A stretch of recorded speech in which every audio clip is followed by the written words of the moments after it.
მოგესალმებით. მე მარო ვარ და დღევანდელ ვიდეოში გვეყოლება ახალი Land Cruiser Prado.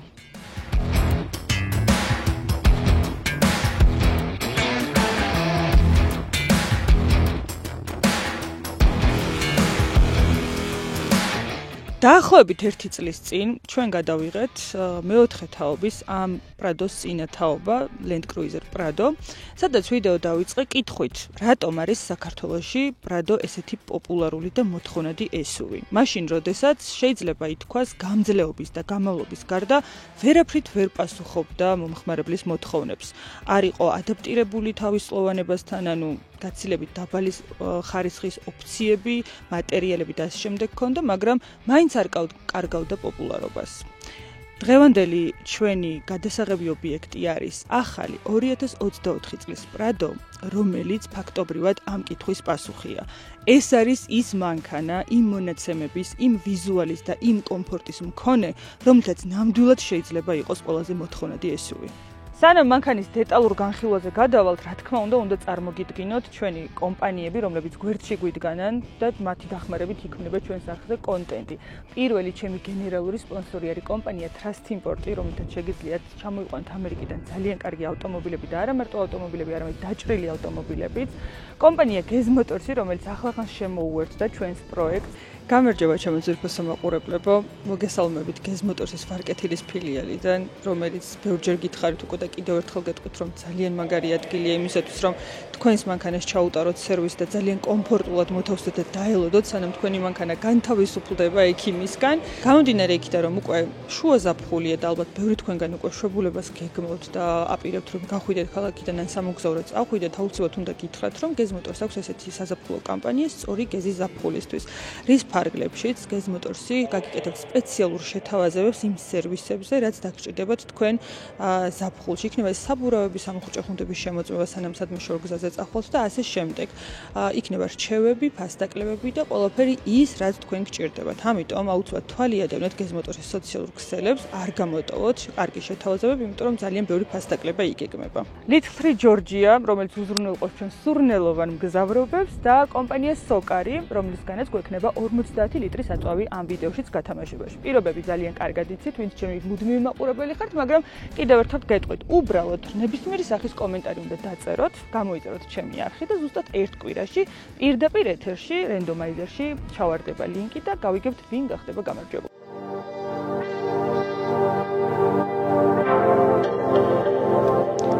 როგორ შევიძინეთ ოცნების ავტომობილი? ეს არის ალბათ კითხვა, რომელიც აბსოლუტურად ყველა ადამიანს აწუხებს. სტანდარტულად ამისთვის არსებობს ხოლმე ორი გზა. პირველი, გვაჩქონის მშობლებმა ან მეორე ნახევარმა.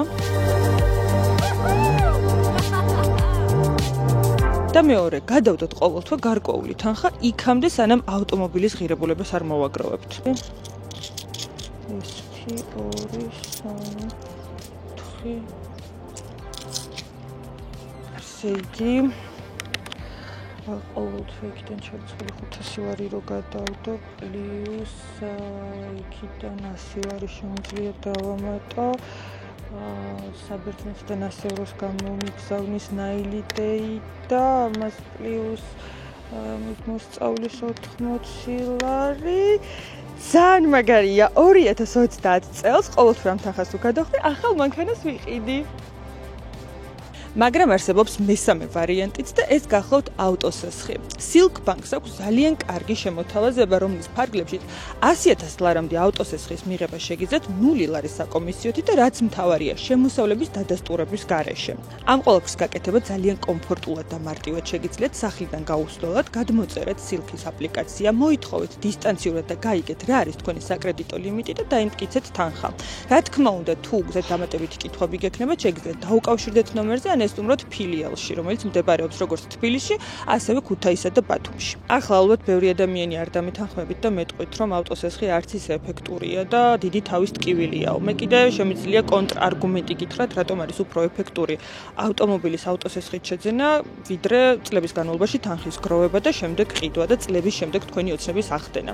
ავტოსესხის დახმარებით დროზე ადრე კი არა დროულად შეგიძლიათ თქვენი ოცნება აიხდინოთ, აი მაგალითად პირობითად თქვენ ყოველთვე თუ უნდა აგროვეთ 500 ლარი, ეს პირობითად ავიღოთ ეს თანხა, იმიტომ რომ ყოველთვის განსხვავებული შესაძლებლობები აქვს ყოველთვიური შემოსავალი და რამდენის გადადება შეუძლია. გადის წლები, აგროვეთ კონკრეტულ თანხას, მაგალითად, ისევ პირობითად 2030 წელი ავიღოთ, შეაგროვეთ თქვენ ეს თანხა, მაგრამ რა ხდება?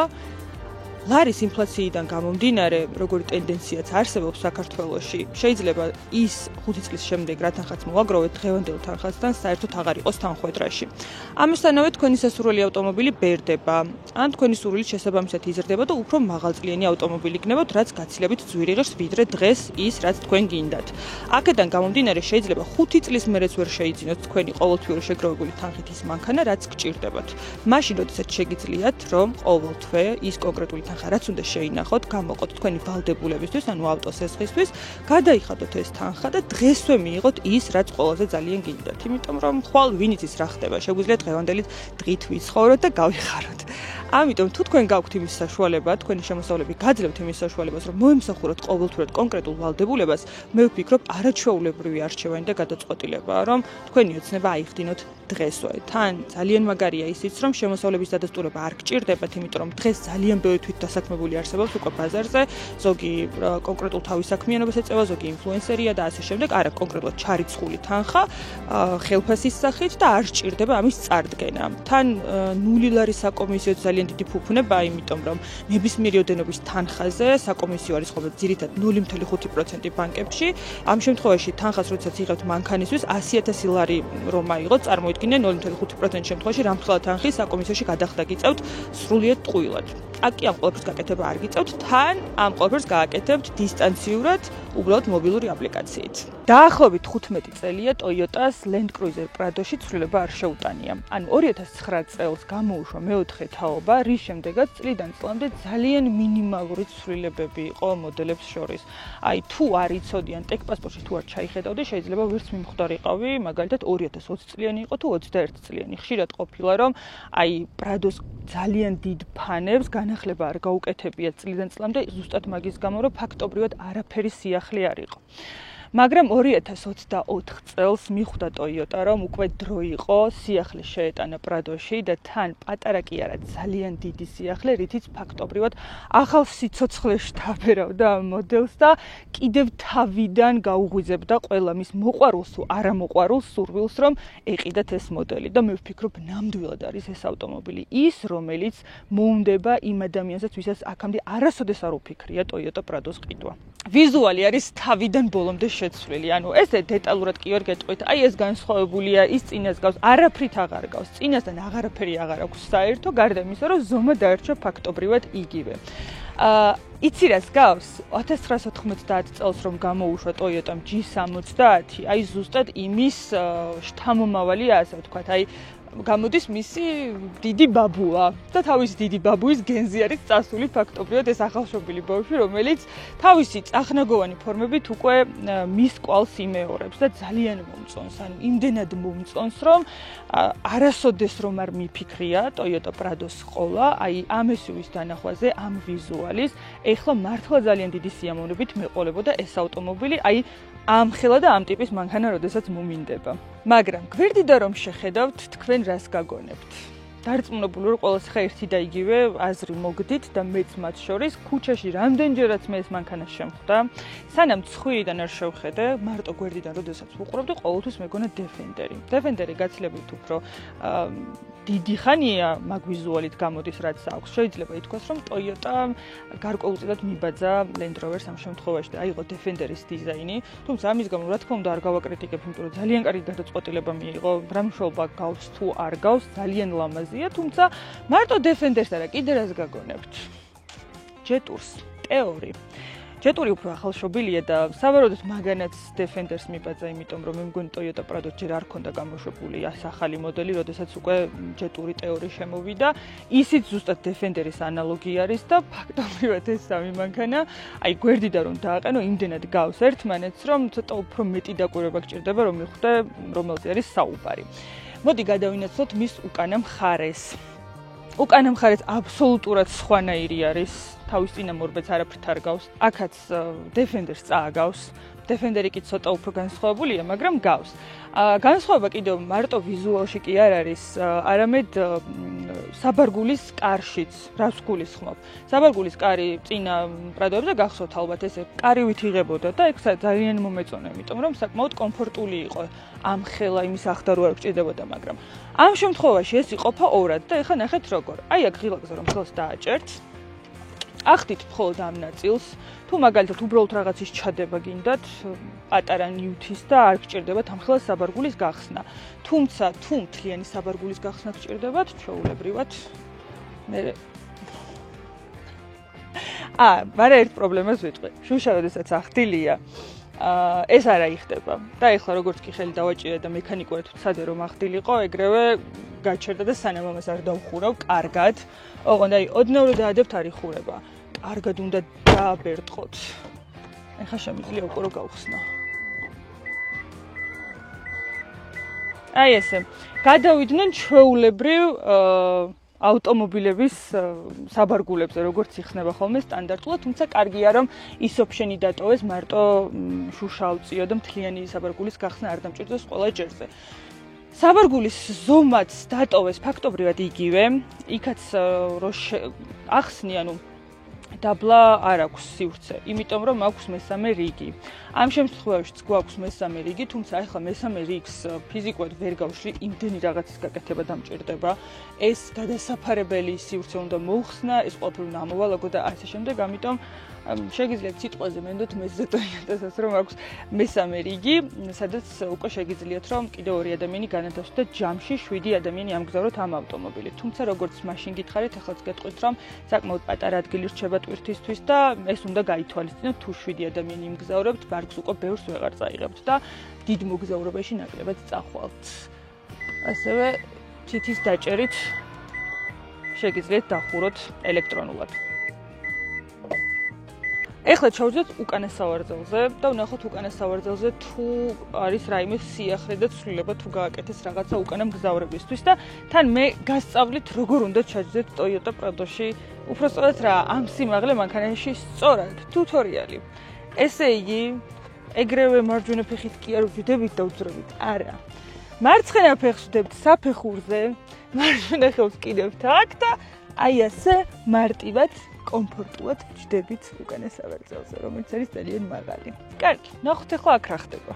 უკანა სავარძელზე მაშინ საუბრობდით რა კომფორტი ქონდა უკანა მგზავრებს და ვთქვი რომ ანუ ჰაერის დაბერვის მეტი არაფერი არ ხდებოდა, მცივი და თბილი. შეიძლება ითქვას რომ იგივეა, უბრალოდ ერთადერთი განახლება ის არის რომ უკანა მგზავრს თვითონ შეუძლია კლიმატ კონტროლის რეგულირება თვითონვე მიუთითებს როგორი სითბო უნდა, როგორი სიცივე უნდა, გათბობა უნდა თუ არა სავარძლის და ასე შემდეგ. დანარჩენები ყველაფერი ანალოგიური, არანაირი დამატებითი სახის კომფორტი არ აქვს აქ უკანა სავარძელზე, თუმცა თვითონ სავარძელის ჯდომა, ანუ სიმაღლე, ჯდომის პოზიცია და ასე შემდეგ საკმაოდ კომფორტულია. ხა მე რო აქვსივარ რაღაცა ძალიან კარგად და მყუდროდ გრძნობ თავს. უკან დაბურული არის შუშები, თუმცა არა იმდენად რომ შემაწუხებელი იყოს, რაც ხშირად შემთხვევაში ხდება ხოლმე, როდესაც ძალიან დიდი დაბურვა აქვს მანქანას, მაგრამ მე მაგას თქვენ თვითონ გადაწყობთ. ახლა ეს დაბურვა იქნება თუ არ იქნება, ამას ქარხნულად აქვს ეს ყველაფერი გაკეთებული და არაფერზე ხელი არ არის შემდგომ დადებული. მეტი ისეთი განსაკუთრებული აქ სათქმელი არაფერი არ არის, მფლობელის მიერ არის ეს ყველაფერი გადაკრული იმისათვის, რომ დაიცვას მატერიალები, ისე არის ტყავი, ზოგადად ეს მანქანა არის მაღალი კომპლექტაცია, თუმცა ერთ მინუს, ახლა მაინც დავუწერდი ამ მანქანას, რომ მაღალი კომპლექტაციიდან გამომდინარე, ესეთი ჭერი ცოტა უადგილოა ჩემი აზრით. შავი არის, მაგრამ მატერიალი არის ძალიან დაბალი ხარისხის რა. მინიმუმ ალკანტარას მომსვლელდებოდი ახლა მე აქ, იმიტომ რომ მაღალი კომპლექტაციაა. მაგრამ არა უშავს, იმდენი განახლება გააკეთეს და იმ ხელანაბიჯი გადადგეს და ისეთი ნახტომია, რომ აი ეს ნამდვილად ეპატიებათ. ხო, ეხლა რა ხდება სალონში? აი აქაც არის ნამდვილად ძალიან ბევრი სალაპარაკო, თუმცა სანამ ლაპარაკს დავიწყებთ, მანამდე აუცილებლად უნდა გავხსნათ ჩვენი ერთ-ერთი სპონსორის Three Georgias სურნელი და აღნიშნულ ავტომობილშიც დავდიდოთ ტრადიციულად ჩემი საყვარელი სურნელი ამერიკის დროშა, რომელსაც აქვს ვანილის სუნი და არის ძალიან კარგი არომატის. დავიწყებ საჭით. აი საჭი აქვს ულამაზესი, აი ფორმითაც, ფერითაც, ყველაფრით ძალიან მომეწონა. მულტისაჭი აქვს, რაც 2024 წელს არ უნდა იყოს აღსანიშნი, მაგრამ Toyota შემთხვევაში არის აღსანიშნი, იმიტომ რომ მაშინდელი ვიდეოებისაც გახსოვთ, ერთადერთი ღილაკი ქონდა, რითიც ხმას აუწევდი და დაუწევდი აბოდიში, ტელეფონსაც უკვე ვსხებდი. მორჩემით იყო დამთავრებული. ეხლა არის აი ყველა მნიშვნელოვანი ღილაკი რაც არის, რა ფუნქციაც გინდა რომ მართო, ყველაფერი აქვს საჭეზე დატანილი და არ გიწევს დამატებით აი აქ ბარზე ძებნა. ბარი არის ერთ-ერთი ის ნაწილი, რომელშიც უზარმაზარი ნაბიჯი გადადგეს და მართლა ძალიან მიხარია, იმიტომ რომ მანამდე წინა თაობის პრადოში იმდენად შეუსაბამო მულტიმედია ჰქონდა და აი ყველაფერი აბსოლუტურად ინტერიერი ისეთი საშინელება იყო, რომ არანაირად არ ეკადრებოდა 2019 წლიან ავტომობილს, არც 2020 და არც იმის შემდგომ სანამ ის მანქანა გამოვიდოდა საერთოდ ბაზარზე, აი ესეთი ინტერფეისი ჰქონოდა. შეგრძნებას მიტოვებდა, რომ იყო, არ ვიცი, 2000-იანების დასაწყისში გამოშვებული მანქანა, სადაც არაფერი ახალი არ არსებობდა, არაფერი ინოვაციური და არც იყენებდა შესაბამისად ავტომწარმოებელი. აი, აქ ნამდვილად შეგვიძლია ვთქვათ, რომ ექს-სიახლე შემოიტანეს როგორც იქნა, მიხვდნენ ამ ყველაფერს. მაჩვენებელთა დაფა, სადაც ცალკე ვიდეოც ჰქონდა მიძღვნილი, იყო მთლიანად კალკულატორი, უპატარავესი ეკრანი, რომელზეც შავ-თეთრად პიქსელებით იყო გამოყვანილი ინფორმაცია. ეხლა მთლიანად არის გარდაქმნილი და არის ციფრული, არანაირი მექანიკური აღარ არსებობს, არც ის არც არაფერი. ეკრანი ბევრად უფრო ადაპტირებული თანამედროვე, უფრო კარგად და ლამაზად ჩაშენებული ღილაკები. აი ეს კი დატოვეს ფაქტობრივად ის სტილი შეინარჩუნეს, რაც აქვს პრადოს და ისიც უნდა აღვნიშნო, რომ ზოგადად დროთა განმავლობაში სხვადასხვა მწარმოებლები რას აკეთებენ ხოლმე. უფრო და უფრო აციფრულებენ ყველაფერს და აი ეს ხელშესახები ღილაკები აღარ არსებობს, მაგრამ პრადო ამას არ აკეთებს. მაინც ძალიან აქტიურად არის გამოტანილი 2024 წლის ავტომობილშიც ეს ყველაფერი, აი ფიზიკურად არსებობს და რაღაცნაირად მომწონს ეს ყველაფერი და ვაფასებ მაგას, ასე ვთქვათ, ყველაფერი ციფრულად არ გადადის. თუმცა რაღაცები ციფრულად არის გადატანილი და უკვე სენსორზე უნდა მართოთ, მაგრამ აი ესე ხელშესახებად მაინც არის დატოვებული და არის ძალიან ლამაზი დეფლექტორები, შიფტერი. შიფტერზეც გახსოვთ როგორი იყო? დაკლაკნილი შიფტერი, სადაც ესეთი ლაბირინთში უნდა გიარა და ეგრე გადაგერთო სიჩქარიდან სიჩქარეში, მაგრამ ესეც განაახლეს და საბოლოო ჯამში უფრო წავიდნენ აი რავოთხის და ჰაილენდერის ინტერიერზე. ალბათ მიიღეს ეს გადაწყვეტილება, მიხვდნენ რომ ძალიან შეუსაბამო იყო თანამედროვეობასთან პრადოს არსებული ინტერიერი და თან იმასაც ისიც გადაწყვიტეს რომ რაღაცა დიდი სიახლე შემოეტანთ, იმიტომ რომ პრადოს ეგეთი დიდი მოთხოვნა უკვე ინერციით მიდიოდა რა, ხალხი ყიდულობდა, იმიტომ რომ პრადო იყო, იმიტომ რომ სტატუსს განიჭებდა, იმიტომ რომ აჩვენებდა ხალხს, რომ შენ ფული გაქვს და პრადოს ყიდვის საშუალება გაქვს, დანარჩენი ანუ არაფერს არ გაძლევდა, არანაირ სილამაზე, კომფორტი იმას არ გააჩნდა და როდემდე გაგრძელდებოდა ეგ ყველაფერი და რაღაც დროულად შემოიტანეს რაღაც სიახლე და ძალიან კაი გადაწყვეტილება მიიღეს. ეხლა დავიძრათ, წავიდეთ, გავატაროთ, ნახოთ მართვაში რამდენად კომფორტული არის. ოფროუდში წასვლა, ამითი ახ კომენტარში არავინ არ დამიწეროთ ოფროუდში რატო არ იყავი, იმიტომ რომ ამისმა მფლობელმა ცენტრიდან რომ გამოიყვანა და გარაჟი რომ შეაგორა, იმის მერე პირველად გამოაგორა ჩვენთვის, რომ მანქანა ეთხოვებინა და ძალიან დიდი მადლობა ამ ადამიანს მაგისთვის, ნდობისთვის და მხარდაჭერისთვის იმისათვის, რომ შემოგვეთავაზებინეთ თქვენთვის ეს მანქანა და ჩვენს არხზეც ყოფილიყო. ამიტომ მოდით ცოტა ნაზად მოვექცეთ, ფაქტობრივად სრულიად ახალი მანქანაა. წავედით.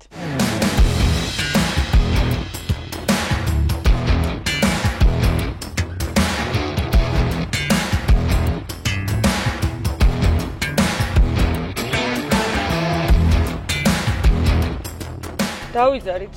ეხლა ვნახოთ როგორი არის მართვაში. თვალთახედვის არეალზე ვიტყვი ერთს, რომ საკმაოდ ისეთი დაბალი საქარი მინა აქვს, აი ჯიპში, ოღონდ მარკა ჯიპი რაც არის რეალურად.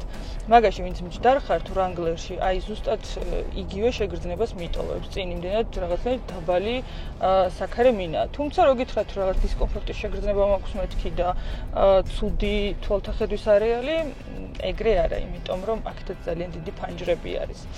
ეხლა გეტყვით ამ მანქანის ძრავზე და მონაცემებზე. ზოგადად ახალ პრადოში გამოუშვეს ორნაირი ბენზინი და დიზელი და ბენზინსა და დიზელში არის შემდეგნაირი არჩევანი. ბენზინი არის ორნაირი 2 და 4 და 2 და 7 და ასევე ყავს 2 და 4 ჰიბრიდიც. დიზელში არის ორი არჩევანი, ჩვეულებრივი დიზელი 2 და 8 არის და ასევე დიზელი mild ჰიბრიდი. ეს კონკრეტული არის 2 და 4 ბენზინი, არ არის ჰიბრიდი.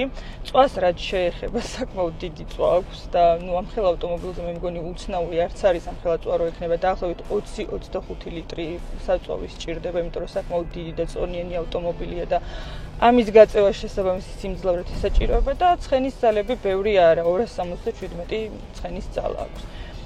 სიარულის კომფორტს რაც შეეხება, ხა ჩვეულებრივ ტრასაზე ისეთივე კომფორტულია, როგორიც იყო ამის წინა მორბედი, ანუ არაფერი განსხვავებული არ არის, არც უარესობისკენ არ არის შეცვლილი და არც ის რომ თქვა რომ რაღაცა ძალიან გაუმჯობესდა და ძალიან დიდი სხვაობა არის მეთქი კომფორტში, მაგას მოგატყუებთ.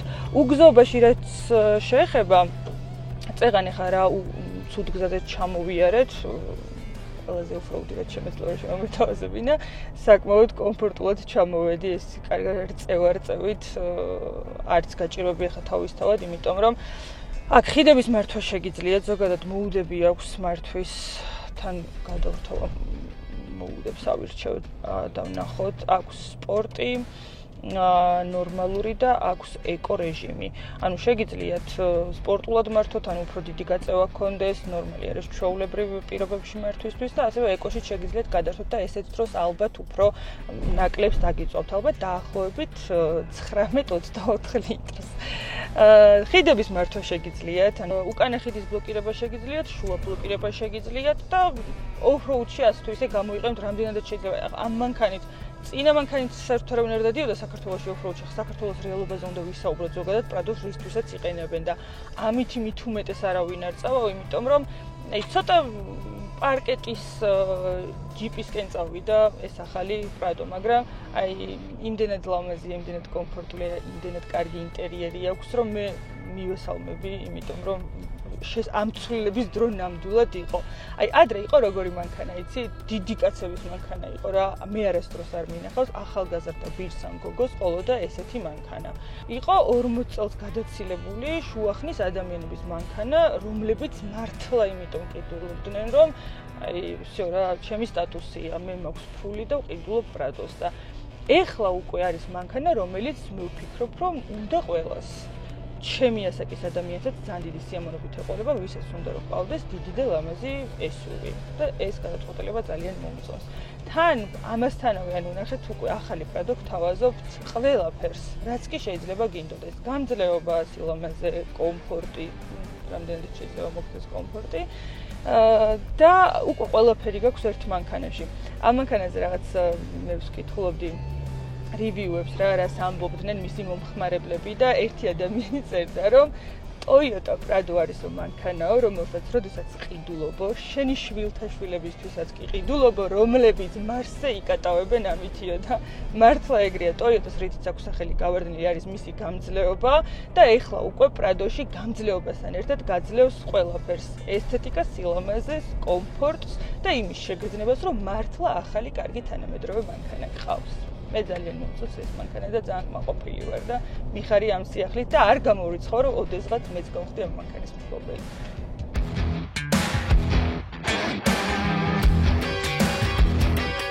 თუმცა ხოტბო რო შევასხეთ ახლა ამ მანქანას, ამის კიდევ ერთი მინუსიც უნდა ითქვას. ახლა ნახეთ. ჯერა ხმა აქვს.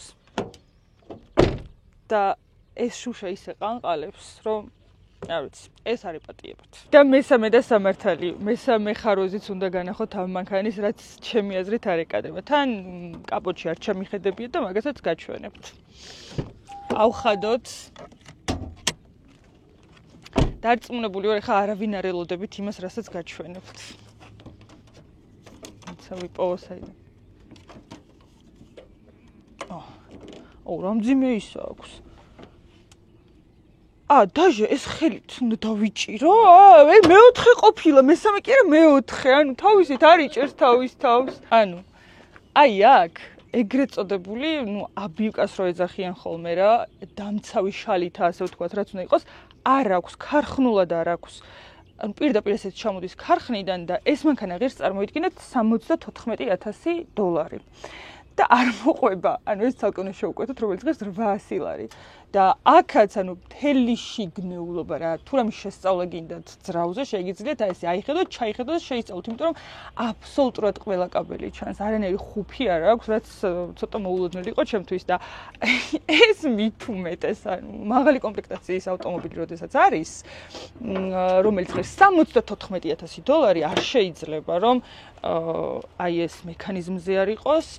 აქ დამცავი შალით არ ქონდეს და ხა ეს ძრავი ცოტა არაესთეტიურია ჩემი აზრით და დაბინძურების შანსიც გაცილებით მეტი არის. მოკლედ, რამდენი გამოგვივიდა? 1 2 3 4 5 მეხუთე და სამართალი.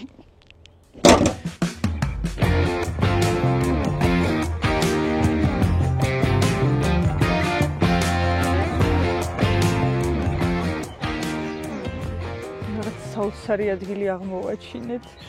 მოკლედ, დაწერეთ კომენტარებში თქვენ რას ფიქრობთ ამ მანქანაზე, როგორ მოგეწონათ. ჩემი გული ნამდვილად დაიპყრო.